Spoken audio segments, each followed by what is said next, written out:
तो फ्रेंड्स, आज हम जिस मूवी की बात करने वाले हैं इसका नाम है द वॉल। ये एक स्नाइपर और उसके साथी की कहानी है। ये कहाँ पर कैसे जाके फंस जाते हैं और उसके बाद उनके साथ क्या होता है, ये आज हम इस मूवी में जानेंगे। तो मूवी शुरू होती है जहाँ पर हम मैथ्यू को देखते हैं जो स्नाइपर है और उसका साथी उसका नाम आइजैक है। ये उस समय की बात है जब अमेरिका और इराक की लड़ाई खत्म हो चुकी थी, लेकिन इन दोनों को भेजा गया था यहाँ की पाइपलाइन का कंस्ट्रक्शन देखने। और यहाँ पे इनका सामना हुआ इराक के एक बहुत बड़े स्नाइपर से जिसका नाम होता है जूबा।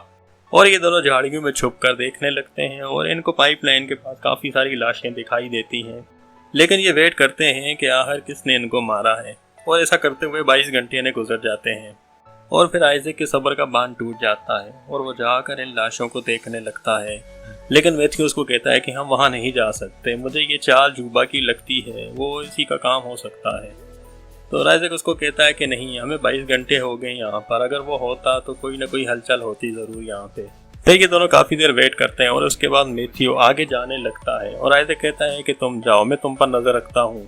तो मैथ्यू जो पाइपलाइन के पास जाता है उसको काफ़ी सारी लाशें दिखाई देती हैं, लेकिन आइजैक उसको कहता है कि मुझे दूरबीन से कोई दिखाई नहीं दे रहा। तो मैथ्यू कहता है मैंने तुम्हें कई बार कहा था इस दूरबीन को तुम चेंज कर दो। तो आइजैक कहता है कि नहीं, ये दूरबीन मेरे दोस्त की है और तुम जानते हो कि डीन अब इस दुनिया में नहीं रहा और इसीलिए मैं इसको उसकी आखिरी निशानी समझकर रख रहा हूँ। और अब यहाँ मैथ्यू को एक रेडियो भी मिलता है जो एक अमेरिकन सिपाही का होता है और वो उस रेडियो को बिठा लेता है और कंस्ट्रक्शन के चारों तरफ घूमने रखता है और वो सारी लाशों के पास जाकर देखता है और देखकर हैरान हो जाता है कि जितने भी लोग मरे हैं वो हेड शॉट से मरे हैं, सीधा स्नाइपर की गोली उनके सर में आके लगी है। तो अब मैथ्यू को भी शक होने लगता है कि यहाँ ज़रूर कोई ना कोई स्नाइपर मौजूद है और वो साथ साथ ट्रांसमीटर पे आइजैक को ये सारी सिचुएशन बता रहा होता है। तो आइजैक कहता है कि अभी कभी वहाँ से निकलो। तो मैथ्यू अपनी नज़र चारों तरफ घुमाता है कि आखिर ये गोलियाँ किस तरफ से आई हैं और तभी वो स्नाइपर गोली चलाता है मैथ्यू की टांग पर और मैथ्यू नीचे गिर जाता है। तो ये देखकर आइजैक भागते हुए आता है उसको बचाने के लिए, लेकिन वो स्नाइपर अब आइजैक पर भी गोलियां चलाने लगता है। तो एक गोली आकर लगती है आइजैक के पैर पे और वो भागकर दीवार के पीछे जाके छुप जाता है ताकि स्नाइपर उसको देख न सके। और आइजैक अब अपने गाँव पर पट्टी बांधता है। पट्टी बांधने के बाद अपना रेडियो निकालता है, लेकिन उसका एंटीना टूट चुका होता है। एंटीना टूटने की वजह से अब अपनी बेस पर कांटेक्ट नहीं कर पा रहा और फिर वह दीवार से झुककर देखता है कि मैथ्यू अभी भी जिंदा है और वो हिल रहा है और अपनी बंदूक की तरफ आ रहा है। तो आइजैक उसको कहता है कि तुम हिलना बंद करो और मरने का नाटक करो, अगर तुम हिलोगे तो स्नाइपर तुम्हें वापस गोली मार देगा। और कुछ देर तक समय ऐसे ही बीतने लगता है और आइजैक को लगता है कि मैथ्यू अब मर चुका है। फिर वो वापस अपने जख्म को देखता है और सोचता है कि मैं इस गोली को बाहर निकाल लेता हूँ। और जब आइजैक गोली निकालने की कोशिश करता है तो उसको दर्द इतना ज़्यादा होता है कि वो वहीं पर बेहोश हो जाता है। फिर रेडियो पे कुछ हलचल होती है और आइजैक की आंखें खुलती हैं और उसे लगता है कि बेस वाले उससे रेडियो पर कांटेक्ट करने की कोशिश कर रहे हैं। फिर वो रेडियो पर कहता है कि हमें यहाँ पर कुछ दवाइयाँ चाहिए और रेस्क्यू टीम चाहिए और हमें मदद की ज़रूरत है। तो तब रेडियो में दूसरी तरफ से आवाज़ आती है कि हम लोग तुम्हें देख नहीं पा रहे, तुम कहाँ पर हो और हम चाहते हैं कि तुम जहाँ भी हो खड़े हो जाओ ताकि हमें तुम्हारी लोकेशन का एग्जैक्ट पता चल जाए, या फिर तुम खड़े नहीं हो सकते तो अपनी लोकेशन वाली जगह से गोली चलाओ। ये बातें सुनकर आइजैक काफ़ी परेशान हो जाता है और उसे इस आदमी पर शक होने लगता है क्योंकि ये सारी चीज़ें नियमों के खिलाफ हैं। क्योंकि जब इनको स्नाइपर की ट्रेनिंग मिलती है तो इनको ये सारी चीज़ें बताई जाती हैं कि ऐसा कभी भी नहीं करना। तो उसके बाद ये आइजैक इस आदमी के एक्सेंट को भी नोटिस करता है जो बिल्कुल भी अमेरिकन नहीं होता। तो आइजैक समझ जाता है ये वही स्नाइपर है जिसने अभी अभी मैथ्यू को मार दिया है और अब स्नाइपर को मेरी रेडियो फ्रिक्वेंसी भी मिल चुकी है।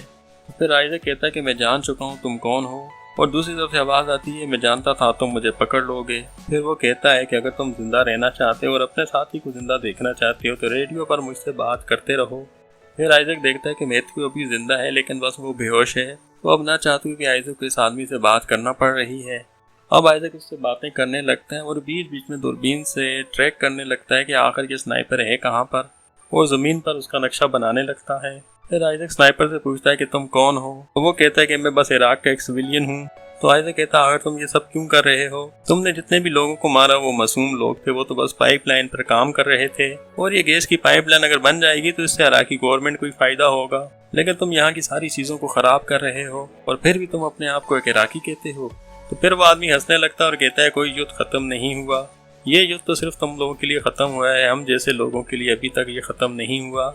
फिर उसके बाद वो कहता है कि चलो मुझे तुम अपने परिवार के बारे में बताओ। और इस बात को सुनने के बाद आइजैक गुस्सा हो जाता है। तो फिर वो आदमी कहता है कि मैं अभी के अभी मैथ्यू को मार दूंगा। और ये सुनने के बाद आइजैक कहता है कि तुम इसका नाम कैसे जानते हो। फिर वो आदमी कहता है मैं तो ये भी जानता हूँ कि तुमने अभी तक कितने लोगों को मारा है और अगर आज मैथ्यू मरा तो ये दूसरा आदमी होगा जो तुम्हारी गलती से मरेगा, क्योंकि तुम्हारी गलती से पहले भी एक आदमी मर चुका है और वो था डीन। इस बात को सुनने के बाद आइजक और ज्यादा गुस्से में हो जाता है और कहता है कि तुम डीन के बारे में कैसे जानते हो, क्योंकि डीन आइजक की गलती की वजह से मरा था। आइजक का निशाना चुका था और वो गोली जाकर डीन को लगी थी। और अब आइजक यहाँ पर टूटने लगता है, क्योंकि ये आदमी आइजक की फीलिंग के साथ खेल रहा था और वो ऐसी ऐसी बातें बता रहा था जिससे आइजक अंदर से पूरा टूट रहा था। अब आइजक को बहुत ज़्यादा प्यास लगी होती है, लेकिन उसके पास पीने को पानी भी नहीं होता, क्योंकि उसकी बोतल में भी गोली लग गई थी जिसकी वजह से सारा पानी वेस्ट हो गया था। और फिर वो आदमी कहता है, मैंने जानबूझ के तुम्हारी घुटने पे गोली मारी है ताकि तुम यहाँ से भाग ना सको और मुझसे बातें करते रहो, और मैं चाहता हूँ कि तुम्हें मैं एक दर्दनाक मौत दूँ, और मैंने तुम्हारे सारे रास्ते बंद कर दिए हुए हैं और अब तुम ऐसे ही यहाँ पर तड़प तड़प के मर जाओगे। फिर आइजक उसको कहता है कि तुम एक आतंकवादी हो, और वो हंसने लगता है और वो कहता है कि तुम मेरे देश में आए हुए हो और तुम लोग के हाथों में बंदूकें हैं, तुम हम लोगों पर गोलियां चलाते हो और तुम मुझे आतंकवादी कह रहे हो। और इसी बीच आइजक देखते एक बहुत बड़े कचरे के ढेर को, तो उसको पता चल जाता है कि ये स्नाइपर इसी कचरे के ढेर के पीछे है। और आइजक को अब इस बात का एहसास भी होता है कि ये बहुत ही मंजा हुआ खिलाड़ी है। उस कचरे के ढेर में इतनी देर तक छुपे रहना और उसके बाद भी परफेक्ट निशाना लगाना ये कोई छोटी बात नहीं है। तो फिर आइजक इस आदमी से कहता है, कहीं तुम जुबा तो नहीं? वो कहता है कि नहीं। फिर आइजक कहता है, मुझे लगता है तुमने यूएस आर्मी से ट्रेनिंग ली हुई है। तो वो आदमी कहता है कि नहीं, मैंने वहाँ से ट्रेनिंग नहीं ली। तो फिर वो आदमी कहता है कि मैं सिर्फ उन्हीं लोगों को मारता हूँ जो मुझे मारने की कोशिश करते हैं। तुम लोग यहाँ पर क्या कर रहे हो? अगर तुम लोगों का मानना है कि युद्ध खत्म हो चुका है तो तुम यहाँ से चले क्यों नहीं जाते? तो आइजक की प्यास से हालत बहुत बुरी हो रही थी, उसके नाक में गोली लगी थी, वो अपने दर्द को बर्दाश्त नहीं कर पा रहा था और ऐसे ही करते करते काफ़ी टाइम बीत जाता है। फिर वो अपने हेलमेट और कपड़ा ऊपर टांगता है ताकि इस आदमी की एग्जैक्ट लोकेशन वापस उसको पता चल सके और वो हेलमेट को देखकर उस पर गोली चलाए। लेकिन वो आदमी इस चीज़ से भी डिस्ट्रैक्ट नहीं होता और अब आइजक वापस मैथ्यू को देखता है और वो जगा हुआ है और ये सारी बातें वो सुन रहा है।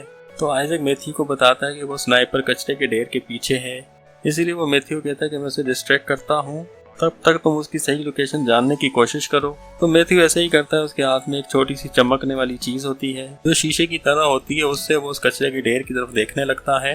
तो आइजक अब उस स्नाइपर से बात करता है। स्नाइपर बताता है कि मैं एक टीचर हुआ करता था और जब यहाँ पर अमेरिकन आए तो उन्होंने मेरे सारे स्टूडेंट्स को मार दिया और तब से मैं बागी बन गया हूँ और तब से मैं अमेरिकन का दुश्मन बन गया हूँ और तब से मैं तुम सब लोगों को मार रहा हूँ। और तभी यहाँ पर हवा चलने लगती है और हर तरफ रेत उड़ने लगती है और इस चीज का फायदा उठाकर मैथ्यू अपनी राइफल खींचने लगता है और राइफल करीब कर वो निशाना लगाता है कचरे की ढेर की तरफ और गोली चलाने लगता है। और तभी वो स्नाइपर गोली चला लेता है मैथ्यू के हाथ पर। मैथ्यू के हाथ से राइफल गिर जाती है और अब वो रेंगने लगता है ताकि वो आइजक के पास जा सके। और तभी स्नाइपर एक और गोली चलाता है और मैथ्यू वहीं पर ढेर हो जाता है। और मैथ्यू की मौत को देखकर आइजक अब और अंदर से टूट जाता है। फिर वो आदमी आइजक से पूछता है कि जब युद्ध खत्म हो गया है तो तुम यहाँ से क्यों नहीं जा रहे? मैं तुमसे कब से पूछ रहा हूँ। लेकिन मैथ्यू उसको कुछ नहीं बताता और रोने लगता है। कहता है मेरा परिवार है, मुझे उसके पास जाना है। तो वो आदमी कहता है कि ऐसे मैं तुम्हें जाने नहीं दूंगा, तुम मुझसे बात करते रहो वरना मैं आकर तुम्हें मार दूंगा। फिर थोड़ी देर के बाद आइजक हिम्मत करके वहीं पास गाड़ी में लगे हुए रेडियो के पास जाता है और उसको अपने पास ले आता है, लेकिन वो रेडियो पूरी तरह खराब होता है। तो आइजक यहाँ समझ जाता है कि इसी आदमी ने इन सब लोगों को मारा था और अपने रेडियो से हमारी बेस पर कॉन्टेक्ट करके हमें यहाँ मदद के लिए बुलाया था और ये आदमी चाहता है कि हम सबको यहाँ बुलाकर धोखे से मार दे। तो यहाँ पर आइजक इसकी सारी गेम समझ जाता है, क्योंकि यहाँ जितने भी वर्कर काम कर रहे थे इन्होंने कभी भी मदद नहीं मांगी थी, क्योंकि इस आदमी ने उन लोगों को पहले ही मार दिया था। ये ऐसे ही जाल बिछाकर अब एक एक करके सारी अमेरिकी सेना को मारना चाहता है। तो आइजक को एहसास होता है कि यह आदमी मेरी सोच से भी ज्यादा खतरनाक है और आइजक अपने दर्द की वजह से वापस बेहोश हो जाता है। और थोड़ी देर के बाद जब उसको होश आता है तो वो रेडियो पर कोई हलचल महसूस नहीं करता। तो वो ये समझता है कि अब ये आदमी भी सो चुका है और अब वो मैथ्यू की राइफल को खींच के अपने करीब कर लेता है और कचरे के ढेर की तरफ निशाना लगाता है। और तभी वो इस तरफ हेलीकॉप्टर को आते हुए देखता है और वो समझ जाता है कि सारे लोग बेस से आ रहे हैं, इसीलिए वो अपने सामने की दीवार को नीचे गिरा देता है। और तभी उस स्नाइपर की आवाज आती है रेडियो में। वो कहता है कि मैं अब तक लुका छुपी खेल रहा था और अब तो तुम्हारे दोस्त भी यहाँ पर आ गए हैं, असल मजा तो अब आएगा। इस बात को सुनने के बाद आइजक कचरे के ढेर की तरफ गोलियां चलाने लगता है और आइजक को लगता है कि एक गोली जाकर स्नाइपर को लग चुकी है और वो वहाँ पर मर चुका है।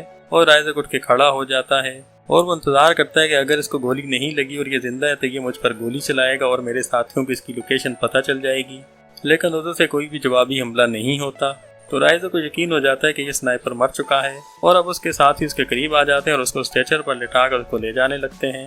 तो राइज़ेक अपने साथियों को बताने की कोशिश करता है कि कचरे की ढेर की तरफ जाकर देखो, वो स्नाइपर वहाँ पर था। आप लोगों को पहले जाके कचरे के ढेर की तरफ देखना चाहिए, उस स्नाइपर को ढूंढना चाहिए। लेकिन राइज़ेक के साथी उसकी बातों को नहीं सुनते और राइज़ेक भी दर्द और प्यास के मारे क्लियर नहीं समझा पाता उनको, क्योंकि इसकी हालत बहुत ही ज्यादा खराब हो चुकी थी। फिर जैसे ही हेलीकॉप्टर टेक ऑफ होता है, वो आदमी इन पर गोलियां चलाने लगता है और वो देखते ही देखते इन सबको मार देता है और हेलीकॉप्टर भी पूरी तरह क्रैश हो जाता है। अब आइज़ेक, मैथ्यू और जो लोग भी इसको लेने आए थे वो सब मारे जा चुके हैं और अब वो आदमी फिर रेडियो के द्वारा हेडक्वार्टर में संपर्क करता है और मदद मांगता है और उन्हें यहाँ की सारी सिचुएशन बताता है और कहता है मुझे जल्द से जल्द यहाँ पर मदद चाहिए, और ख़ुद को वो यूएस आर्मी का ऑफिसर बताता है और वह इनका ही नाम इस्तेमाल करता है। और हेडक्वार्टर वाले कहते हैं कि हम जल्दी ही मदद भेज रहे हैं। और अब इस आदमी का खेल फिर से शुरू हो जाता है कि उनके अब फिर से लोग आएंगे और ये उनको ऐसे ही तड़पा तड़पा के मारेगा। और इसी के साथ ये फिल्म यहीं पर ख़त्म हो जाती है। अगर आपको ये फिल्म अच्छी लगी हो तो कमेंट करके ज़रूर बताएं और भी मूवीज़ देखने के लिए मेरे चैनल को सब्सक्राइब करें।